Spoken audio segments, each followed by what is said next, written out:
What are some reasons you may regret moving to Texas? Let's talk about it.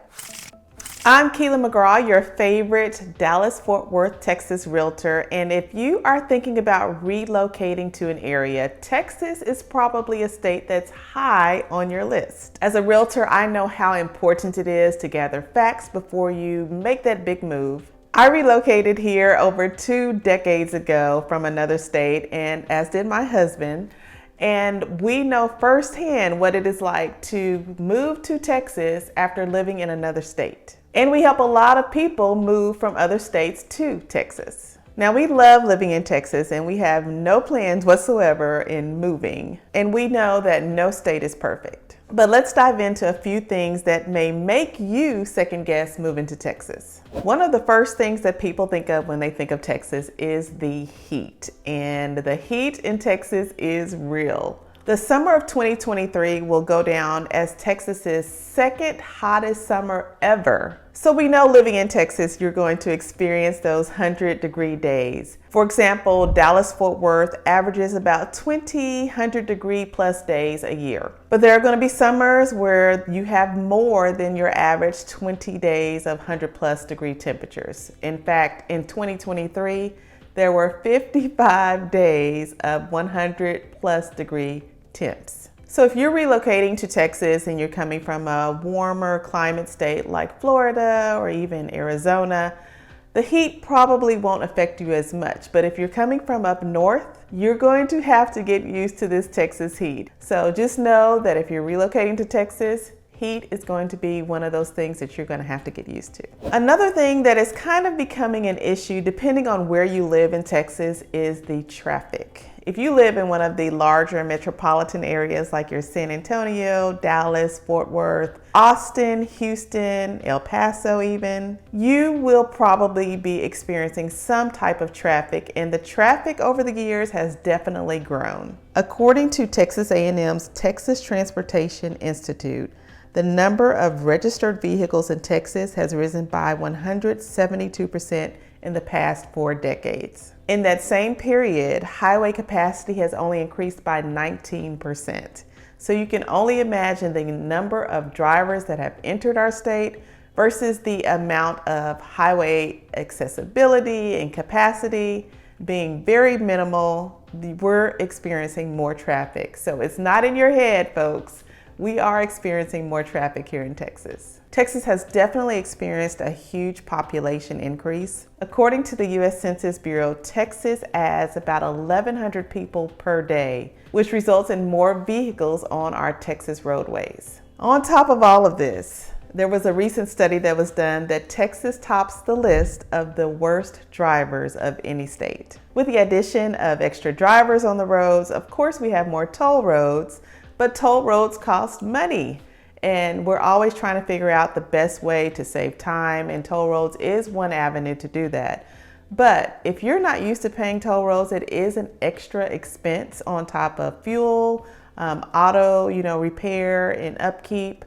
So that's just an extra expense that a lot of people have to be prepared for when they're considering moving to Texas. If you haven't heard, Texas has pretty high property taxes. A recent Tax Foundation analysis compared property tax rates across different states. The study found that Texas has the 6th highest property tax rate in the U.S. So Texas is very proud to tout that it is a state without state income tax.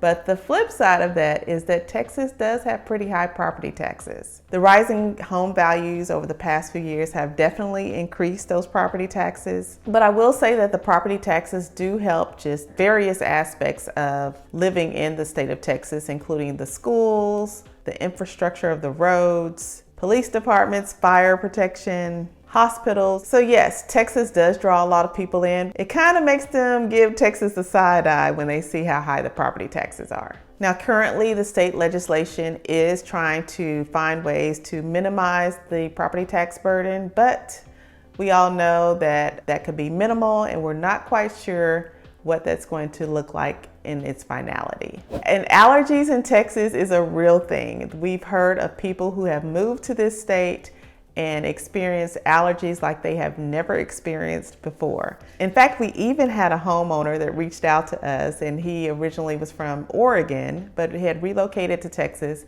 and he was ready to sell his house because of the severe case of allergies that he had been experiencing. And he just said, I can't take it anymore. I have to go back to Oregon.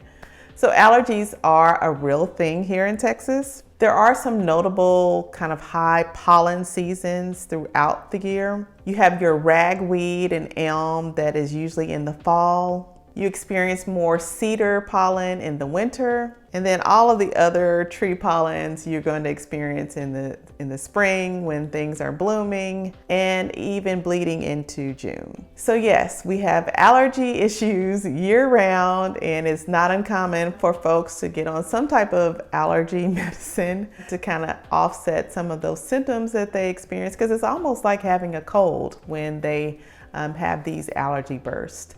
In fact, our daughter, she takes TREC daily to try to keep the allergies at bay, and she receives allergy shots from a doctor.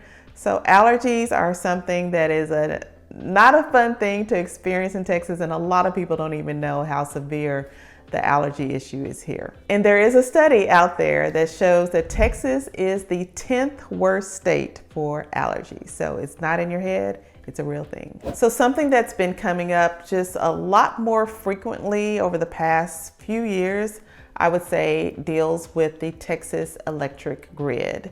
And when people think about the electric grid, they don't realize that Texas operates its own electric grid. It is not part of a US system. It is its own grid. Now, since the winter storm in February of 2021, there has been a huge focus on making sure that the Texas electric grid is up to date. That particular storm just overwhelmed Texas's power grid, and it left millions without power across the state. And in December of 2022, we saw similar issues with the power grid when we experienced more of the cooler weather. And the power grid doesn't fail only in the cold weather months, but we also experience it in the summer months when we have those 100-degree temps and everyone is cranking up that AC. It overwhelms the power grid during those months too. I will say during extreme weather, we do experience power outages. And ERCOT, which is Texas's power manager, they'll ask people to conserve by, if it's 100 degrees outside, they may ask for you to adjust your thermostat to 78, 80 degrees inside your home, and vice versa. If it's really cold and we're experiencing some freezing temperatures, they may also ask you to conserve and turn your thermostat down into like 62, 68 degrees. So that is one of the things that we are experiencing more as we have more unpredictable weather patterns here in Texas. So those are just a few reasons you may regret moving to Texas. If you have questions about relocating to the area, give me a call, text, or email, and I'll see you in the next video.